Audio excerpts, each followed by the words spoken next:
बिहार में जो विधानसभा चुनाव होने हैं उसमें पप्पू यादव तेजस्वी यादव को मुख्यमंत्री बनने इतना आसानी से नहीं देने वाले हैं। जैसे ही मीडिया पप्पू यादव से पूछती है कि अगले विधानसभा चुनाव में बिहार में आप किसे मुख्यमंत्री बनाना चाहते हैं, तेजस्वी यादव या नीतीश कुमार, उनका सीधे जवाब आता है कि आप ये सवाल नहीं पूछिए, अभी बहुत दिन है चुनाव में, कौन बनेगा अभी कैसे कहा जाए। मतलब साफ था, उनको जवाब में वे दो ही आंसर दे सकते थे, या तो वे नीतीश कुमार को अर्थात विपक्ष को जीतते हुए देख रहे हैं, या दूसरे शब्दों में वे सीधे कह देते कि तेजस्वी यादव जीत रहे हैं, क्योंकि अभी वे जिस कांग्रेस के साथ है, कांग्रेस का नाम लेते हैं, भले वे निर्दलीय चुनाव जीते हैं लेकिन वे हमेशा बोलते हैं कि मैं कांग्रेस की तरफ से हूँ, और कांग्रेस की तरफ से भी इस तरह के कोई बयान नहीं दिए जाते कि पप्पू यादव कांग्रेस के साथ नहीं है। मतलब साफ है कि पप्पू यादव तेजस्वी यादव को मुख्यमंत्री के रूप में नहीं देख रहे हैं। पप्पू यादव से भी पूछा जाता है तेजस्वी यादव के बारे में तो वे सीधे बोलते हैं कि तेजस्वी यादव के बारे में यही जानते हैं कि बिहार की सबसे बड़ी पार्टी के सबसे बड़े नेता लालू यादव के बेटे हैं।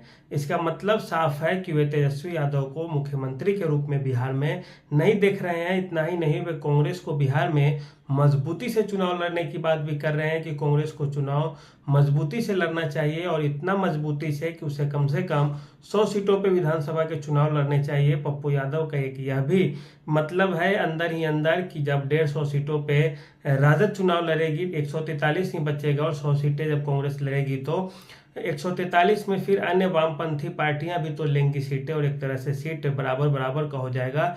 100 पे कांग्रेस, 100 पे राजद, और 100 से 40-45 पे जो वाम पार्टियां हैं वो लड़ेंगी चुनाव।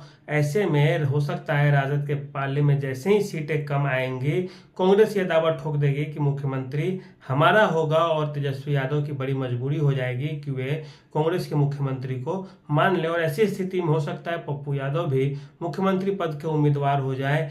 पप्पू यादव के साथ दिक्कत यह है कि तेजस्वी यादव या लालू परिवार उनको नेता के रूप में स्वीकार करने को तैयार नहीं है, क्योंकि यदि एक बार स्वीकार कर लिया या पप्पू यादव का कद बिहार में बढ़ जाता है तो कोसी सीमांचल का जो क्षेत्र है उसमें पप्पू यादव का नाम ज्यादा पड़ेगा। तेजस्वी यादव की बात की जाए, लालू यादव की बात की जाए तो बिहार में इनका उतना पकड़ नहीं है किसी क्षेत्र विशेष को लेकर कि इनकी अच्छी खासी संख्या में सीटें निकल के आ जाए। लेकिन पप्पू यादव की बात है कि यदि पप्पू यादव को राजद और कांग्रेस का वोट बैंक साथ मिल जाए और व्यक्तिगत छवि पप्पू यादव की रहे तो मधेपुरा पूर्णिया का जो इलाका है, कटिहार किशनगंज का जो इलाका है, उधर पप्पू यादव कांग्रेस को काफी संख्या में सीटें जिता कर ले आएंगे। हो सकता है 100 में से कांग्रेस 60 से 70 सीटें भी निकाल ले यदि राजद के साथ गठबंधन रहे और पप्पू यादव को आगे कर दिया जाए। तो पप्पू यादव अंदर ही अंदर इसी समीकरण के आधार पर काम करते हुए दिख रहे हैं, और उनकी इससे पहले के भी आप बयान दे सकते हैं। जब बीमा भारती चुनाव लड़ने गई थी राजद की तरफ से पप्पू यादव के खिलाफ में, पप्पू यादव ने वहां भी कहा था कि हम कांग्रेस को मजबूत करेंगे, कांग्रेस के लिए काफी काम करेंगे, कांग्रेस को बिहार में सबसे बड़ी पार्टी के रूप में उतारेंगे, सभी सीटों पे चुनाव लड़ाएंगे। पप्पू यादव ने बहुत सारे ख्याली पुलाव भी एक तरह से खिलाए थे उन दिनों। खैर चुनाव के समय सारे नेता खिलाते हैं, कॉन्फिडेंस लेवल उनका हाई दिखता है चुनाव के समय। लेकिन पप्पू यादव की एक सबसे बड़ी जो साजिश आप समझ सकते हैं या उनकी समझदारी भी कह सकते हैं भविष्य को लेकर कि कांग्रेस जैसे ही मजबूत होगी वैसे ही तेजस्वी यादव का कद राजद में कम हो जाएगा। कई विश्लेषक तो यह भी कहते हैं कि लालू यादव जैसे ही राजद से हटेंगे, या लालू यादव वयोवृद्ध हो ही चुके हैं, जैसे जैसे उनकी पार्टी पे पकड़ कम होती जाएगी, तेजस्वी यादव जैसे ही डोर थामने को आगे आएंगे राजद का, वैसे ही पप्पू यादव हावी हो जाएंगे। चूंकि कांग्रेस और राजद दोनों का गठबंधन रहा है। कांग्रेस की भी बात की जाए तो कांग्रेस अभी कुछ नहीं करने वाली है, क्योंकि कांग्रेस को सहयोग लेने हैं अभी राजद के। कांग्रेस के लिए भी अब बड़ी चुनौती हो जाएगी पप्पू यादव और तेजस्वी यादव को लेकर, आखिर किस यादव को लिया जाए, दोनों तो यादव ही हैं। पप्पू यादव को यदि आगे लेंगे तो तेजस्वी नाराज होंगे और तेजस्वी कांग्रेस से दूर हो जाएंगे। यदि तेजस्वी को कांग्रेस आगे रखती है, आगे करती है, पप्पू यादव फिर पीछे रह जाएंगे, फिर पप्पू यादव का इसमें कल्याण नहीं होता हुआ दिखेगा। तो इस तरह से आप देखें तो मामला इतना ज्यादा बिगड़ा हुआ है, या मामला इतना उलझ जाएगा पप्पू यादव और तेजस्वी यादव के बीच में कि आखिर फिर कोई बीच में तीसरा यादव बाजी मारता हुआ दिखेगा, और दोनों के आपस में जो टकराव होंगे उसका नतीजा बहुत बुरा हो जाएगा।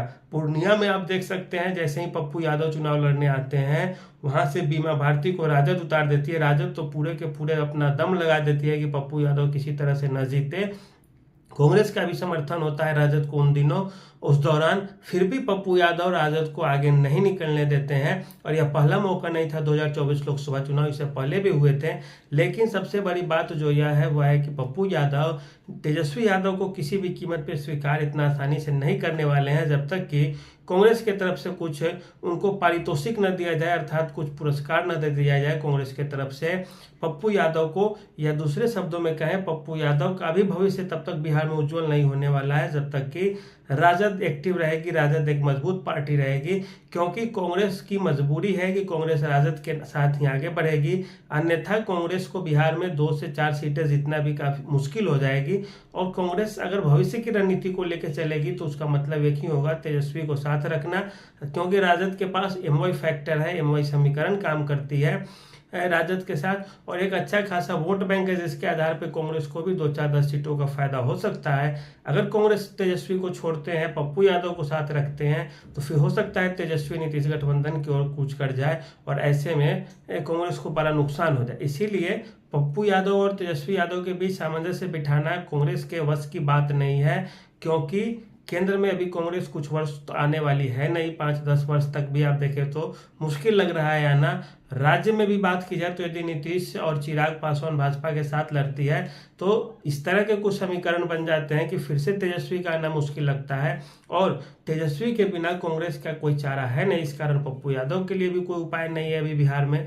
तो पप्पू यादव के लिए सबसे बड़ी चुनौती तेजस्वी यादव है और तेजस्वी यादव के लिए सबसे बड़ी चुनौती पप्पू यादव है। दोनों एक दूसरे के प्रतिद्वंदी के रूप में देखेंगे यदि अपने भविष्य की चिंता करेंगे।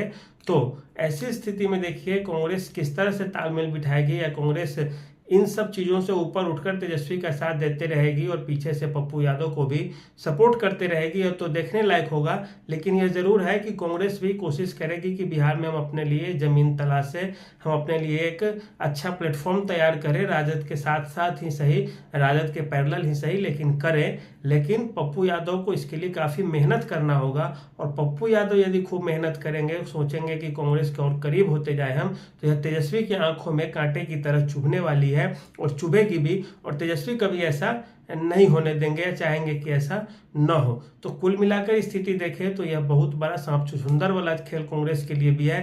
कांग्रेस यदि पप्पू यादव के साथ रहती है तो तेजस्वी नाराज होंगे, तेजस्वी को आगे करेगी, पप्पू यादव पीछे छूट जाएंगे तो फिर पप्पू यादव नाराज हो जाएंगे।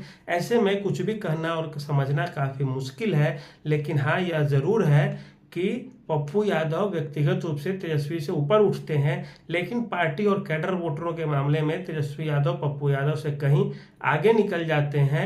बात कांग्रेस की करें तो कांग्रेस का कोई जनाधार बिहार में नहीं है, इस कारण कांग्रेस के लिए पप्पू यादव से ज्यादा महत्व तेजस्वी यादव का है। यदि कांग्रेस अपना प्लेटफॉर्म बिहार में ज्यादा मजबूत करना चाहती है तो फिर पप्पू यादव का हाथ पकड़ना होगा और किसी तरह के संकट और झंझट से पप्पू यादव और तेजस्वी यादव को दोनों को दूर रखना होगा।